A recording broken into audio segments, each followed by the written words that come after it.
9টা 20 মিনিটে মোকাররম বাড়ির মোবাইল চুরি হয়েছে। কয়টা? শয়তান বান্দা আল্লাহ, আল্লাহ বান্দা শয়তান। আরেকটু ইজি করে বলি, স্রষ্টা মানুষ শয়তান। শয়তানের টার্গেট হচ্ছে মানুষকে তার দিকে নেওয়া, কিন্তু বান্দার চেষ্টা থাকতে হবে শয়তানের সাথে সম্পর্ক ছিন্ন করে রবের দিকে যাওয়া।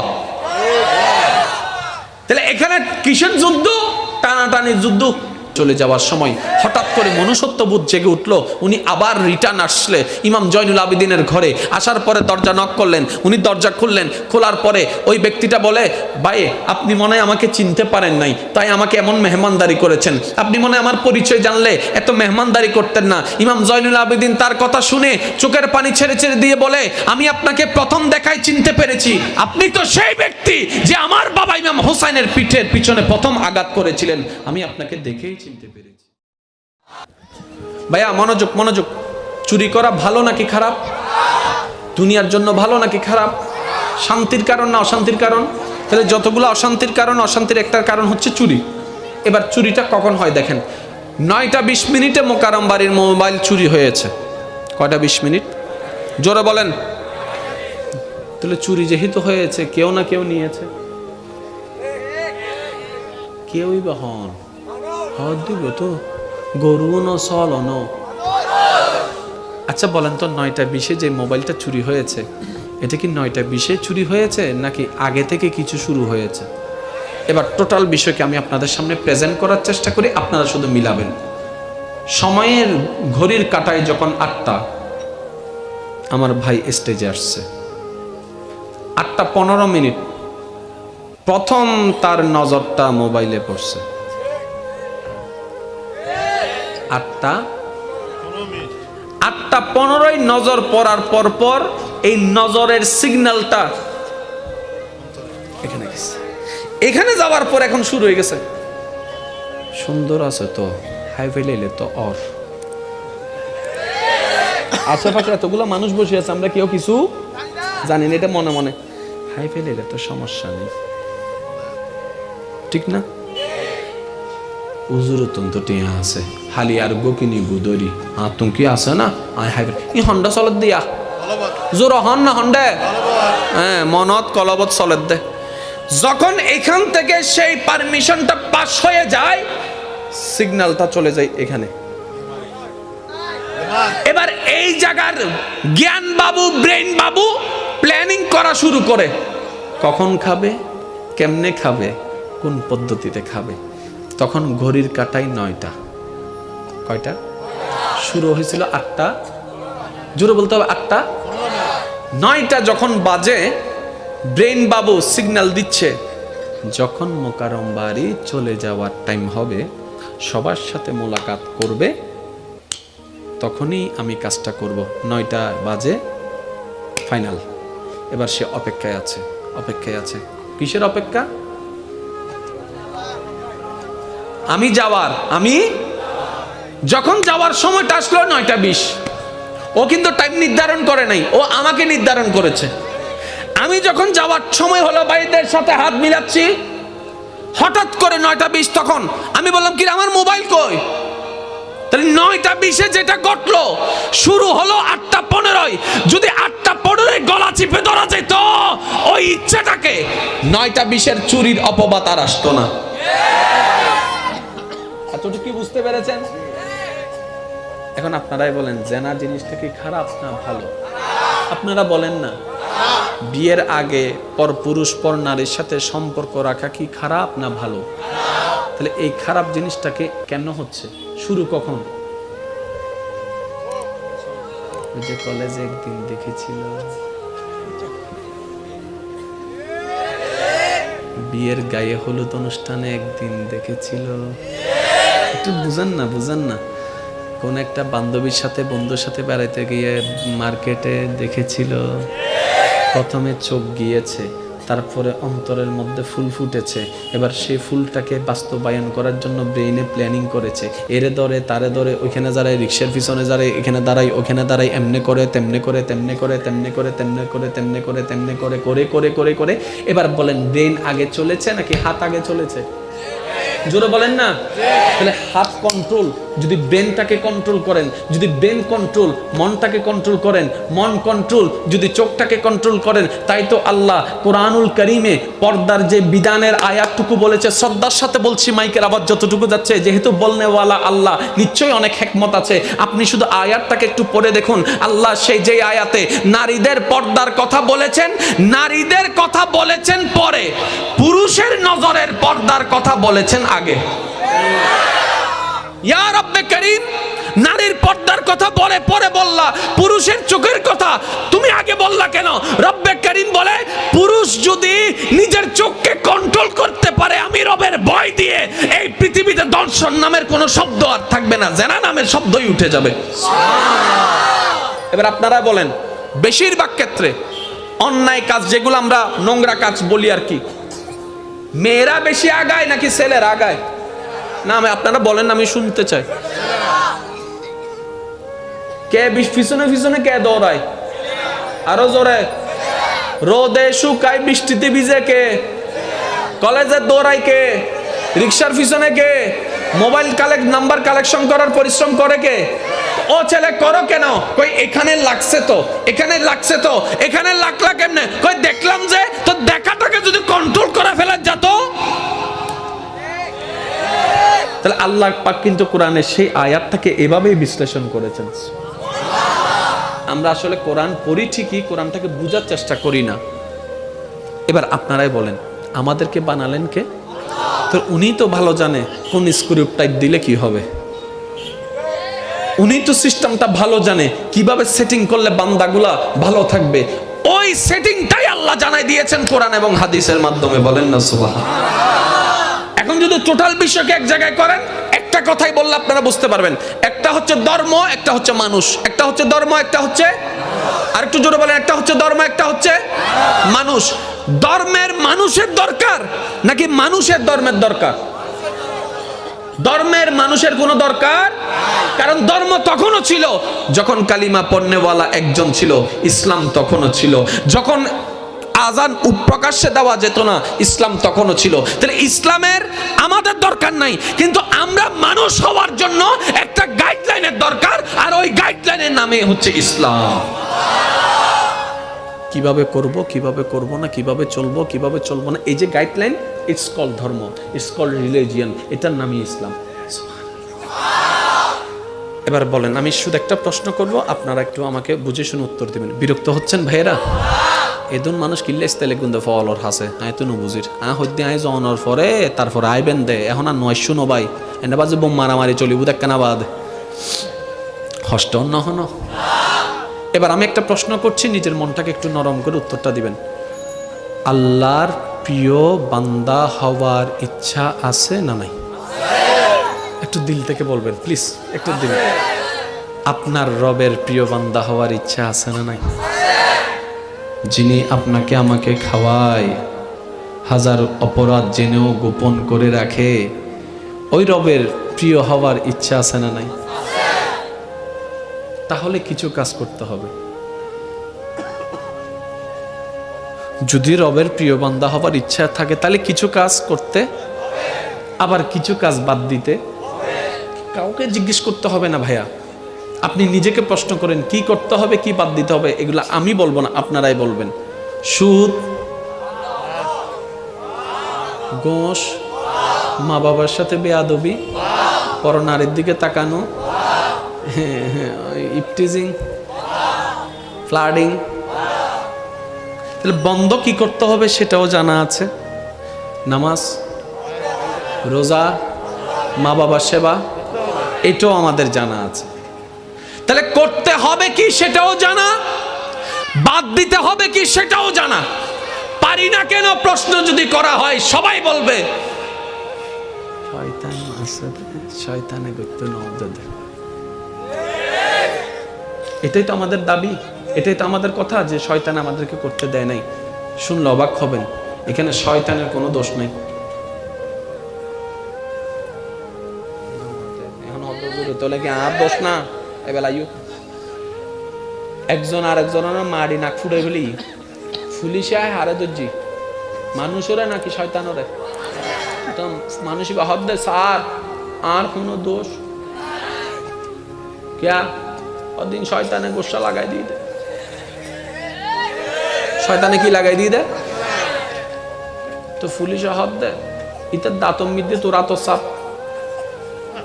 শয়তানের আতর হনো সাপ তিতা হদ স্যার আইন অগরি ভিতরে তোর শয়তানে গুতে দিতে তাহলে মারি দিয়ে দে সারা হদ গোসা হন দিয়ে না তো ন লাগে মাইজি হনেন হ আই আথার আর ওলহার আর গুসা মাইজি হনে শক্তি দিয়ে হনে আই দা শয়তানা হাত দিয়া কেন এই কনসেপ্ট গুলো যদি বুঝতে পারি আমাদের সবকিছু ইজি হয়ে যাবে। তো মনে রাখবেন শয়তান বান্দা আল্লাহ, আল্লাহ বান্দা শয়তান। আরেকটু ইজি করে বলি, স্রষ্টা মানুষ শয়তান। শয়তানের টার্গেট হচ্ছে মানুষকে তার দিকে নেওয়া, কিন্তু বান্দার চেষ্টা থাকতে হবে শয়তানের সাথে সম্পর্ক ছিন্ন করে রবের দিকে যাওয়া। তাহলে এখানে কিসের যুদ্ধ? টানাটানির যুদ্ধ। এখানে যুদ্ধটা কিসের? টানাটানির। কিসের? টানাটানির। এই টানাটানি কেন বলে যে সেটা প্রেমের যুদ্ধ। আল্লাহর বাস্তে একটু বোঝার চেষ্টা করেন। শয়তান আপনাকে ডাকতেছে, তো এমনি ডাকলে কি আসে? কিছু তো একটু কিছু একটা দিচ্ছে, কি জানেন? তোর থেকে টাকা কম, 2 নম্বরই কম না, কোটিপতি হয়ে যাবি তো। আমার সবার বয়ফ্রেন্ড আছে, গার্লফ্রেন্ড আছে, তোমার একটাও নাই, এটা কোনো কথা হইছে? মানুষ তো তোমাকে বলবে যে তুমি একদম অকেজ হয়ে গেছো। এইরকম এই 2022 সালে এরকম প্রেম 5-6টা করলে কোনো ব্যাপার না, একটু করো না, রাইতে এটা তো সুন্দর করে কাটতে হবে। তো জোরে বলেন না। তুমি কি কোন অংশে কম? তোমার বাইকের কাছে তুমি হার মানবা কেন? 3-4টা টুসে মারে দিলে কি হচ্ছে? যে কত বড় বেয়াদব, তোমার সাথে বেয়াদবি করে। জোরে জোরে, আর একটু জোরে। বাপের জায়গা তোমার বোনকে দিবা কেন? তুমি ভাই আসো না? হ্যাঁ, তোমার ছেলে মেয়ে আছে, তো বোনের তো বোন পাবে তো স্বামীর বাড়ির থেকে, তোমাকে কেন দিতে হবে? হিসাব বুঝতেছেন? হিসাব বুঝতেছেন? তাহলে শয়তান আপনাকে কিছু প্রোডাক্ট দিচ্ছে, এবার আপনার ইচ্ছা নিবেন নাকি নিবেন না। যদি নেন তার দলে চলে যাচ্ছি, যদি বলেন যে না নিব না, মনে রাখবেন আপনি রহমানের দিকে হাঁটছেন। এবার আগে শয়তানের প্রোডাক্ট গুলাকে একটু সিলেক্ট করেন। হিংসা রহমানের না শয়তানের? আমি আপনাদের একটু মুখ থেকে শুনতে চাই, হিংসা রহমানের না শয়তানের? অহংকার রহমানের না শয়তানের? লোভ রহমানের না শয়তানের? বিদ্বেষ রহমানের না শয়তানের? গুতাগুতি রহমানের না শয়তানের? মাফ না করে প্রতিশোধ নেওয়া রহমানের না শয়তানের? মানুষের ক্ষতি করা রহমানের না শয়তানের? বেয়াদবি করা রহমানের না শয়তানের? এবার আপনি একটু লিস্ট করেন, এটা এটা এটা এটা সব শয়তানের। নিজেকে প্রশ্ন করেন আছে নাকি নাই, আছে নাকি নাই। যদি দেখেন আছে, আজকে থেকে বাদ দেওয়া শুরু করেন, কারণ আমাদেরকে বানিয়েছেন যিনি, আমরা ওনার কোনা রাখবো, শয়তানের কোনো কিছু রাখার দরকার। এবার আসেন, আমি শয়তানের প্রোডাক্ট যতগুলা বলেছি তার মধ্যে একটা বলেছি হিংসা। সিদ্দিক আকবরের ভিতর হিংসা দেখান তো। লোভ শয়তানের প্রোডাক্ট, স্যার দেখান তো ইমাম হোসেনের ভিতর লোভ। বেয়াদবি শয়তানের প্রোডাক্ট, দেখান তো ইমাম হযরত বাইজিদ বুস্তামির ভিতর বেয়াদবি। আর একটু জোরে জোরে বলেন না। অহংকার শয়তানের প্রোডাক্ট, দেখান তো মৌলা আলীর ভিতর কোনো অহংকার। মনে রাখবেন, আল্লাহর প্রিয় বান্দার নাম ভিন্ন, চেহারা ভিন্ন, চরিত্র সবার। আরেকটু জোরে বলতে হবে, চরিত্র সবার, কোয়ালিটি সবার, ব্যবহার সবার এক। এবার আপনাকে শুধু একটা কোন সমস্যা? হ্যাঁ, কোন সমস্যা? আপনারা কি বিরক্ত হচ্ছেন? আচ্ছা, কেউ যদি আমাদের বাপকে গালি দেয়,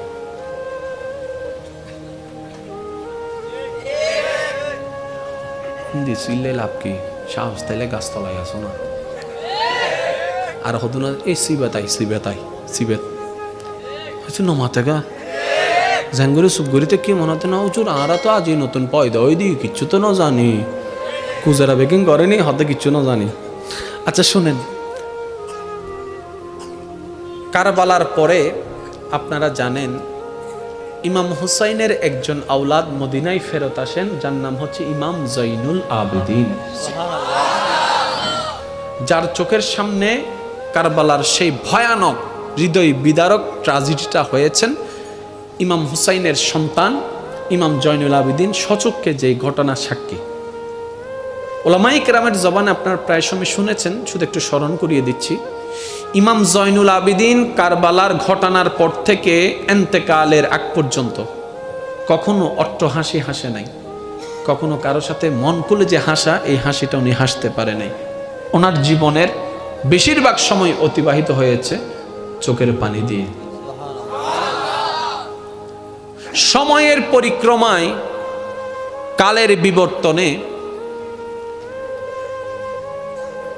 এজিদ বাহিনীর পক্ষে যুদ্ধ করা, ইমাম হুসাইনের বিপক্ষে যুদ্ধ করা একজন সৈনিক জান বাঁচানোর চেষ্টায় নিজ দেশ থেকে পালিয়ে মদিনাতুল মুনাওয়ারা শরীফে চলে আসে।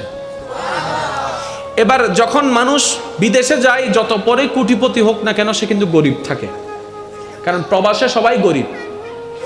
কথা বলেন না রে ভাই, নিজের দেশে না থাকলেও বাহাদুরি আছে, কিন্তু পরের দেশে কিন্তু যতই থাকুক বাহাদুরি।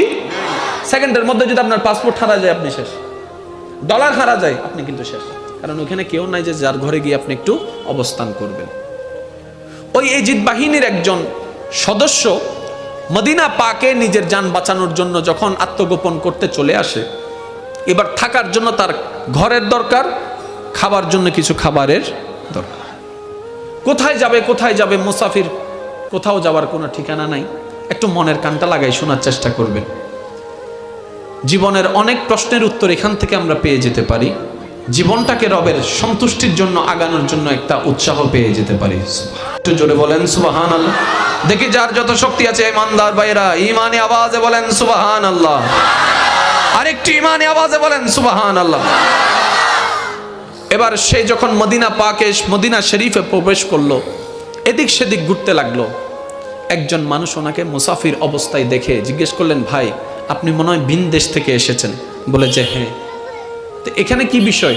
বলে যে আমি কিছুদিন এখানে থাকবো, কিন্তু থাকার জন্য কোনো ঘর, কিন্তু কোনো একটা কিছু যে দিব এরকম টাকাও আমার কাছে কোনো সামর্থ্য নাই, কিন্তু মেহমানদারি দরকার, থাকার জন্য ঘর দরকার, খাবারের জন্য খাবার দরকার। তখন ওই মদিনাবাসী বললেন, চলেন আমার সাথে, আপনাকে থাকার ব্যবস্থা করে দিচ্ছি। এবার উনি একটু আশ্বস্ত হলেন যে না, থাকার জন্য একটা ঘরের ব্যবস্থা হয়েছে। আল্লাহর কি কুদরত দেখেন, ওই ঘরটা ছিল সেই ঘর, যে ঘর হচ্ছে ইমাম হুসাইনের সন্তানের ঘর। এটা উনি জানতো না। যেতে যেতে জিজ্ঞেস করলেন, ভাইয়া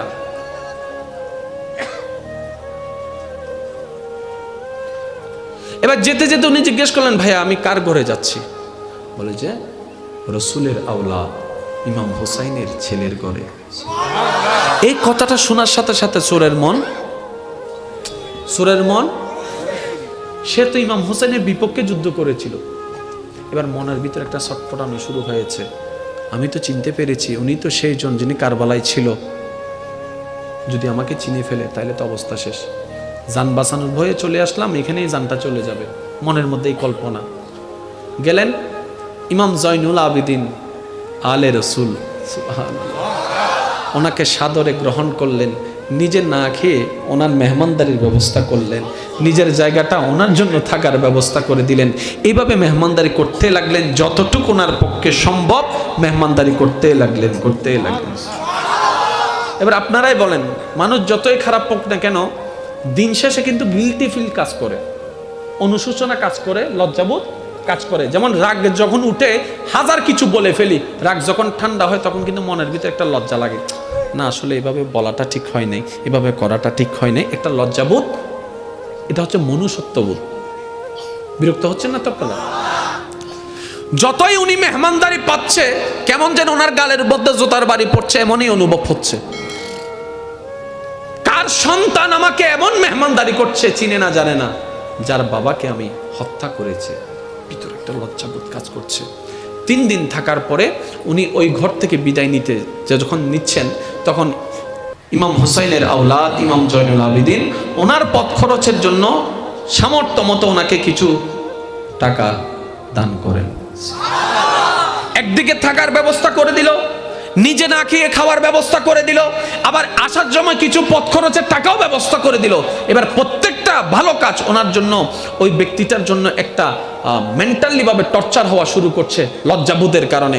উনি এবার বিদায় নিয়ে চলে যাওয়ার সময় হঠাৎ করে মনুষ্যত্ববোধ জেগে উঠলো। উনি আবার রিটার্ন আসলে ইমাম জয়নুল আবেদিনের ঘরে আসার পরে দরজা নক করলেন। উনি দরজা খুললেন। খোলার পরে ওই ব্যক্তিটা বলে, ভাই আপনি মনে হয় আমাকে চিনতে পারেন নাই, তাই আমাকে এমন মেহমানদারি করেছেন। আপনি মনে হয় আমার পরিচয় জানলে এত মেহমানদারি করতেন না। ইমাম জয়নুল আবেদিন তার কথা শুনে চোখের পানি ছেড়ে ছেড়ে দিয়ে বলে, আমি আপনাকে প্রথম দেখায় চিনতে পেরেছি।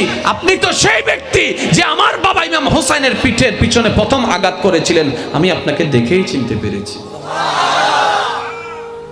আপনি আমাকে চিনতে পেরার পরও এত মেহমানদারি আপনি করেছেন? হ্যাঁ। ঘরের মধ্যে রেখেছেন? হ্যাঁ। আমরা হলে তো সেটা করতাম না, আপনি করলেন কেন? ইমাম জয়নুল আবেদিন কি উত্তরটা দিয়েছেন দেখেন। ওই দিন যেটা তোমরা করেছিলা সেটা তোমাদের মেহমানদারি, আজকে যেটা আমি করেছি সেটা নবী বংশের মেহমানদারি। আপনি আমি না সেই নবীর উম্মত? ওনারা বিশ্ব জয় করে দিয়েছেন হামলা দিয়ে নয়, মহাব্বত দিয়ে। মনে রাখবেন আজকে আমার কথা, যে 2-1 জন আমাকে ভালোবাসে, আমি তাদের কাছে একটা শ্রদ্ধার সাথে একটা কথা শেয়ার করতে চাই। আমাকে যদি ভালোবেসে থাকেন, প্রতিশোধ নেওয়ার শান্তিটা সাময়িক, ক্ষমা করে দেওয়ার শান্তিটা অনন্তকাল।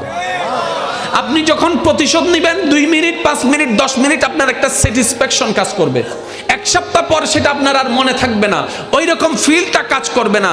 যদি আপনার সামর্থ্য থাকা সত্ত্বেও আপনি তাকে মাফ করে দিতে পারেন, আজীবন আপনার অন্তরে যখনই কথাটা স্মরণ পড়বে, আপনার অন্তর প্রশান্তির ছোঁয়ায় ভরপুর হয়ে যাবে। এমনও হতে পারে আপনি যখন আল্লাহর দিকে তাকিয়ে আল্লাহর বান্দাকে মাফ করে দিবেন, আল্লাহ হয়তো আপনার সারা জীবনের গুনাহ মাফ করে দিতে পারে। কনসেপ্টগুলো আমরা শিখি না, আমরা বুঝি না। আচ্ছা, চিল্লাইলে তো নিজের লস। প্রেশার তো আমারে না বাড়ে, প্রেশার ওষুধ তো আমারে না খাওয়া লাগে, তো তার উপর চিল্লাই তো লস আমারে না হচ্ছে। তা আমরা তো লস চাই না, আমরা না লাভে বিশ্বাসী, তাই তো 5 টাকার মাল 10 টাকায় বিক্রি করে দিচ্ছি, লাভে বিশ্বাসী। 1 কেজির মধ্যে একটু করে কমাই দিচ্ছি, লাভে বিশ্বাসী। তো এই লাভটা কেন বুঝলাম না? চিল্লাইলে তো আমারই লস, আওয়াজের মধ্যে করলে আমারই লস, ভয়েস ক্ষতি আমারই হচ্ছে, শব্দের ক্ষতি আমারই হচ্ছে, সময়ের ক্ষতি আমারই হচ্ছে, টেনশন করলে তার কথা নিয়ে সময় আমারটাই নষ্ট হচ্ছে, আমার জীবন থেকে সময় নষ্ট হচ্ছে, আমার প্রেশার বেড়ে যাচ্ছে, আমার ঘুম নষ্ট হয়ে যাচ্ছে, স্ট্রোক আমার করা লাগবে, তার তো করা লাগবে না। তাহলে নিজের ক্ষতি করছি কেন? মনে রাখবেন, ইসলামে যা হ্যাঁ বলেছে সেটা মানবের জন্য কল্যাণ, ইসলাম যেটাকে না বলেছে এটাই অকল্যাণ। ইসলাম যেটাকে না বলেছে শয়তান সেগুলোকে হ্যাঁ বলেছে। ইসলাম বলে যে অহংকার করিও না, শয়তান বলে অহংকার করো। ইসলাম বলে রাগ করিও না, শয়তান বলে রাগ করো। এবার আপনার আমার সিদ্ধান্ত, নিব কোনটা, ইসলামেরটা নাকি শয়তানেরটা? নেওয়া দরকার ইসলামেরটা, নিয়েছি শয়তানেরটা। দিন শেষে লস আমাদের দুনিয়াতেও ক্ষতি, পরকালেও ক্ষতি।